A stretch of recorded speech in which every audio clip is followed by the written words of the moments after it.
Welcomed measures taken by Bangladesh's interim government to ensure safety and security for all in Bangladesh.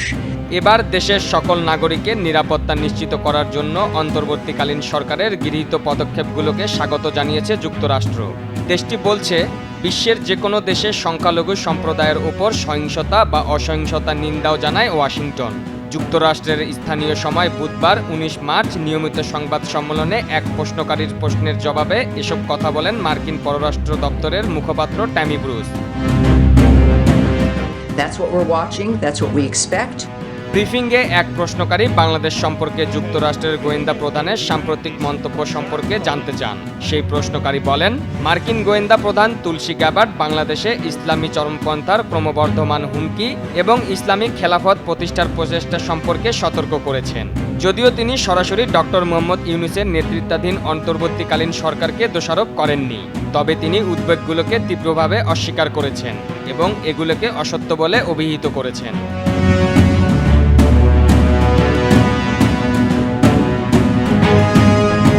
তিনি আরও যোগ করে বলেন, গতকালই ঢাকা বিশ্ববিদ্যালয়ে খেলাফতের পক্ষে একটি বিশাল সমাবেশ অনুষ্ঠিত হয়েছে।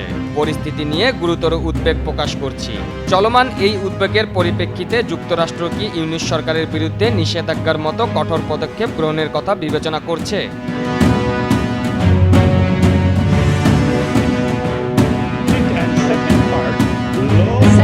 সেই প্রশ্নকারীর জবাবে মার্কিন স্টেট ডিপার্টমেন্টের মুখপাত্র ট্যামি ব্রুস বলেন, আমরা যে কোনো দেশের সংখ্যালঘু সম্প্রদায়ের সদস্যদের প্রতি সহিংসতা বা অসহিংসতা যে কোনো ঘটনার নিন্দা জানাই এবং বাংলাদেশের সকলের নিরাপত্তা নিশ্চিত করার জন্য বাংলাদেশের অন্তর্বর্তীকালীন সরকার কর্তৃক গৃহীত পদক্ষেপগুলোকে স্বাগত জানাই। আমরা এটাই দেখছি, এটাই আমরা প্রত্যাশা করি এবং এটাই অব্যাহত থাকবে।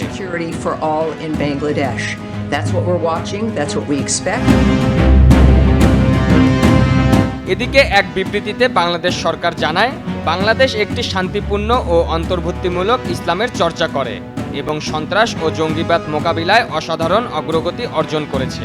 বাংলাদেশ সন্ত্রাসবাদের বিরুদ্ধে আন্তর্জাতিক সম্প্রদায়ের সঙ্গে অব্যাহতভাবে কাজ করছে, যার মধ্যে যুক্তরাষ্ট্র রয়েছে। বাংলাদেশ আইনশৃঙ্খলা রক্ষা, সামাজিক সংস্কার এবং অন্যান্য সন্ত্রাসবিরোধী পদক্ষেপের মাধ্যমে এই চ্যালেঞ্জ মোকাবিলা করছে।